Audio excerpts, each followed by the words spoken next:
और आज का जो वीडियो है वो है CMA US part 2 section C और लेक्चर 2।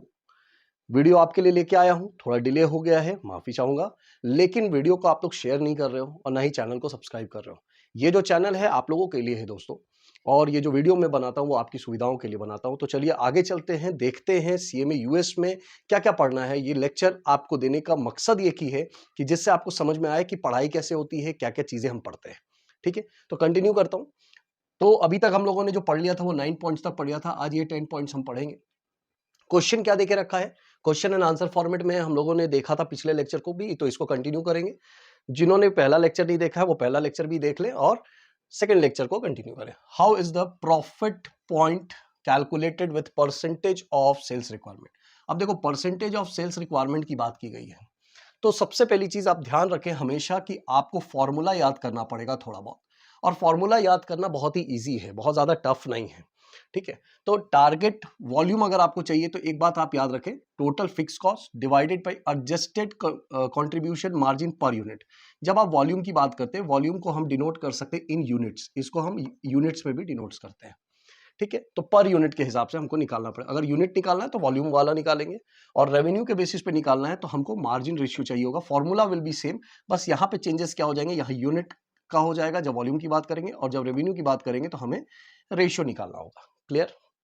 नाउ 11 पॉइंट में चलते हैं। How is the break even point calculated when company sale more than one product. अगर कंपनी एक से अधिक प्रोडक्ट बेचती है तो आप ब्रेक इवन कैसे निकालोगे, तो चलो देखते हैं कैसे निकालेंगे। बोलते हैं कि फिक्स्ड कॉस्ट जो है आपका, जो भी आपका फिक्स्ड कॉस्ट होगा जो चेंज नहीं होता, उसको आपको डिवाइड करना पड़ेगा कैसे, weighted average unit contribution margin, ये आपको कैलकुलेट करना पड़ेगा। और उसके बेसिस पे आपको चेक करना पड़ेगा कि अगर आपका जो प्रोडक्ट है वो एक से अधिक अगर आप बेचते हैं तो उसके लिए ब्रेक इवन कैसे आप कैलकुलेट कर सकते हैं। तो यहां पे देके रखा हुआ है कि आप एक ईच इंडिविजुअल प्रोडक्ट के लिए आप नहीं निकाल सकते हैं, क्योंकि आप यहां एक से अधिक प्रोडक्ट बेच रहे हो। तो इसीलिए यहां पे जो हम कंट्रीब्यूशन कैलकुलेट करते हैं वो कैलकुलेट करते हैं standard basket of goods, and the break even point is calculated for the number of basket rather than individual unit. मतलब एक प्रोडक्ट से अधिक है तो ऑब्वियस सी बात है कि हम क्या करेंगे, एक स्टैंडर्ड बास्केट समझ लेते हैं कि एक स्टैंडर्ड यूनिट हमने बनाया है, एक से अधिक है तो इंडिविजुअल यूनिट का हम कैलकुलेट नहीं करेंगे, हम मल्टीपल जो बास्केट जो हमने कैटेगरी बना रखा उसका हम कैलकुलेट करेंगे। नेक्स्ट पॉइंट आ जाओ। How does change in sales mix affect break even points. ठीक है, लेकिन एक कंडीशन देके रखिए, all other thing remain equal, मतलब बाकी चीजों में कोई चेंजेस नहीं है, लेकिन अगर आप सेल्स मिक्स चेंज करते हो, मतलब किसी प्रोडक्ट को बढ़ा देते हो, किसी को कम कर देते हो, है ना, ज्यादा कम करते हो, कुछ चेंजेस करते हो रेशियो में, या मिक्स जो आप कर रहे हो सेल्स मिक्स, ठीक है, एक से अधिक आप प्रोडक्ट बेच रहे हो, उसे चेंज करो तो वो इफेक्ट क्या होगा। तो चलिए देख लेते हैं, यहाँ पे थोड़ा सा ये टेक्निकल टर्म है तो इसे समझने की कोशिश करिएगा। ठीक है, थोड़ा सा पॉज करके वीडियो को समझे कि if the product with higher contribution margin increase in proportion to those with lower contribution margin, operating income जो आपका निकलेगा वो इंक्रीज हो जाएगा। ध्यान रखिएगा इस बात का। और जो ब्रेक इवन पॉइंट है in number of units and amount of revenue will decrease इस कंडीशन में, तो यहां क्या होगा, the mix will have become more beneficial. कब होगा ये कंडीशन, जब हायर कंट्रीब्यूशन मार्जिन वाले कोई भी प्रोडक्ट्स को आप ज्यादा बढ़ाते हैं इन कंपेयर टू जो लोअर कंट्रीब्यूशन मार्जिन वाले प्रोडक्ट हैं, तो आपका ऑपरेटिंग इनकम पर क्या फर्क पड़ेगा, ऑपरेटिंग इनकम आपकी बढ़ जाएगी। ध्यान रखिएगा। और ब्रेक इवन पॉइंट की बात करें इन नंबर ऑफ यूनिट्स, ठीक है, तो amount of revenue will decrease, मतलब रेवेन्यू जो है आपका कम हो जाएगा। ठीक है, कंडीशन एप्लीकेबल होती है तो उस बेसिस पे ये कंडीशन बनेगी, इसको आप दिमाग में रखेंगे, ध्यान में रखेंगे। ठीक है, लेकिन बोला भी जाता है कि मिक्स जो है, मतलब सेल्स मिक्स जो आप बनाएंगे वो बेनिफिशियल आपके लिए रहेगा, मतलब फायदेमंद रहेगा।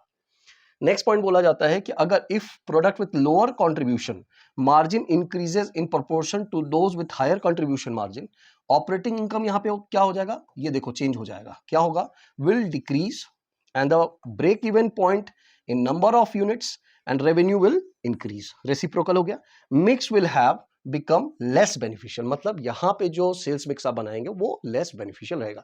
तो कंडीशन देखिए, कंडीशन चेंज होगी तो आपका जो रेवेन्यू पे इंपैक्ट क्या पड़ रहा है, आपके ऑपरेटिंग इनकम पे क्या इंपैक्ट पड़ रहा है, वो आपको समझना है। ठीक है, चलिए आगे बढ़ते हैं। अब देखते हैं कि मार्जिन ऑफ सेफ्टी के बारे में बात की जा रही है कि how are margin of safety and margin of safety ratio calculated, कैसे कैलकुलेट किया जाता है। तो ध्यान से देखिएगा, फॉर्मूला क्या होता है, मार्जिन ऑफ सेफ्टी का फॉर्मूला क्या देखेंगे, हमने क्या प्लान किया था सेल्स का, और ब्रेक इवन सेल्स हमारा क्या निकल के आ रहा है, दोनों के बीच का जो डिफरेंस है उसे हम कहते हैं मार्जिन ऑफ सेफ्टी। ठीक है, ध्यान से देखते जाइए, वीडियो लंबा हो सकता है लेकिन आपके लिए बहुत ही मजेदार वीडियो होगा। जो सीएमए यूएस कर रहे हैं और जो सीएमए यूएस करना भी चाहते हैं उनके लिए भी बेनिफिशियल इसलिए है क्योंकि उनको समझ में आएगा कि लेक्चर क्या पढ़ना है, क्या क्या टॉपिक्स रहती हैं, तो वो आपको थोड़ा बहुत रिव्यू मिल जाएगा। मार्जिन ऑफ सेफ्टी रेशियो जब हम निकालेंगे, ठीक है, तो कैसे होगा, मार्जिन ऑफ सेफ्टी आपने निकाली इस फॉर्मूले से, डिवाइडेड बाय प्लान्ड सेल्स आपको निकालना है। तो ध्यान रखेंगे फॉर्मूला तो बच्चों आपको याद करना होगा, ठीक है, क्योंकि किसी भी सब्जेक्ट्स को आप जब पढ़ेंगे तो उनकी कुछ क्राइटेरिया होती है, फॉर्मूलेज होते हैं, तरीके होते हैं, तभी हम कैलकुलेट कर सकते हैं, इसीलिए हमें पढ़ाई करना होता है। ठीक है, नेक्स्ट पॉइंट देखते हैं, in marginal analysis what are relevant revenue and relevant cost.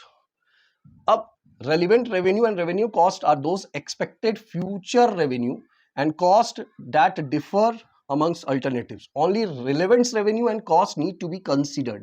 ये हम सभी जानते हैं कि किसी भी तरीके की डिसीजन मेकिंग हम करें तो जो रेलिवेंट मतलब जो हमारे प्रोडक्ट से रिलेटेड हो, सर्विसेज से रिलेटेड हो, केवल हम उसे ही कंसीडर करेंगे, उसके अलावा इररिलेवेंट कॉस्ट या रेवेन्यू को हम कंसीडर नहीं करते। ये जनरल इंफॉर्मेशन है और पॉइंट्स में देके रखा है तो मैंने बता दिया। नेक्स्ट पॉइंट देखते हैं, हाउ आर डिसीजन मेड। बहुत ही मजेदार और इंपॉर्टेंट, ध्यान से देखना, पॉज करके देखना, आराम से देखना, पूरा देखना।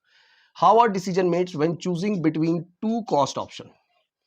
अब आपको कंफ्यूजन हो रहा है, आपको दो कॉस्ट देके रखे कि आपको लगता है कौन से कॉस्ट ऑप्शन को हमको अडॉप्ट करना चाहिए डिसीजन मेकिंग के लिए, क्योंकि ये जब आप इंडस्ट्री में रहते हो, बिजनेस में रहते हो, तो आपके ऊपर डिपेंडेंसी लोगों की होती है, क्योंकि आप एक प्रोफेशनल है।